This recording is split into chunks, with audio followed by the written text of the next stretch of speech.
Ավոկադոն ամենահայտնի սուպերֆուդն է համարվում։ Ոչ բոլորն են սիրում այս մրգի յուրահատուկ համը, բայց պետք է արձանագրել, որ այն չափազանց հարուստ է վիտամիններով եւ սննդարար նյութերով։ Ուստի հնարավորության դեպքում արժե այն ներառել ձեր սննդակարգում։ Ավոկադոյի հայրենիքը կենտրոնական Ամերիկան եւ Մեքսիկան է։ Ավոկադոն առաջին անգամ օգտագործել են ացտեկներն ու ինկերը, ովքեր այս միրգը համարում էին սիրո եւ պտղաբերության խորհրդանիշ։ Այն ուտելու առաջին ապացույցները թվագրվում են մոտավորապես մեր թվարկությունից առաջ 8000 թվականին։ Գինեսի ռեկորդների գիրքը 1998 թվականին պաշտոնապես ավոկադոն անվանել է աշխարհի ամենաառողջարար միրգը։ Չնայած ավոկադոն աճում է ծառի վրա, այն լիովին չի հասնում, քանի դեռ այն չեն պոկել ճյուղից։ Այն կարող է ծառից կախված մնալ մինչև 18 ամիս եւ պտղին ոչինչ չի պատահի։ Աշխարհում կա ավոկադոյի շուրջ 400 տեսակ, եւ դրանք բոլորն էլ տարբերվում են գույնով, չափով եւ քաշով։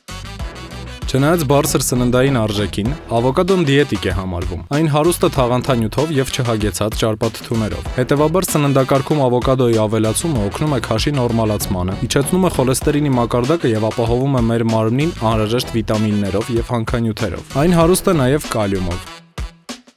Ավոկադոյի յուղը բարձրացնում է օրգանիզմի կողմից սննդանյութերի կլանումը նվազագույնը 2.5, իսկ առավելագույնը 15 անգամ։ Այն հիանալի է շաքարային դիաբետով հիվանդ մարդկանց համար, քանի որ պարունակում է քիչ քանակությամբ շաքար։ Ացտեկներն այս էկզոտիկ պտուղն անվանում էին ամորձի եւ հատկապես այն գնահատում որպես աֆրոդիզիակ։ Սննդամթերք, որն ուժեղացնում է սեռական ցանկությունը։ Բացի այդ, ավոկադոն հարուստ է ֆոլաթթվով, որը բժիշկները խորհուրդ են տալիս հղիներին։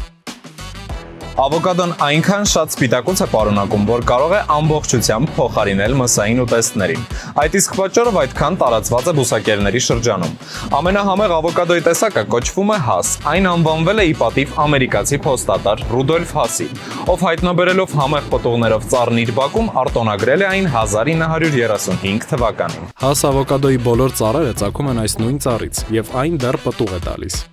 Ավոկադոն հիանալի համադրվում է մակարոնեղենի, ձկան եւ ծովամթերքի, թռչնամսի եւ բանջարեղենների մեծ մասի հետ։ Չնայած օգտակար հատկություններին, ավոկադոն պետք է ուտել չափավոր։ Այն կարող է ալերգիա առաջացնել։ Պտղի միջուկը մեծ քանակությամբ ճարպեր է պարունակում։ Ուստի դիետոլոգները խորհուրդ չեն տալիս ավոկադոն չարաշահել լյարդի հիվանդություններով եւ մարսողական խնդիրներ ունեցող մարդկանց։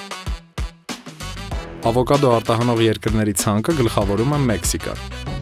Այս անգամ բացահայտեցինք կյանքի կաթիլը ավոկադոյում։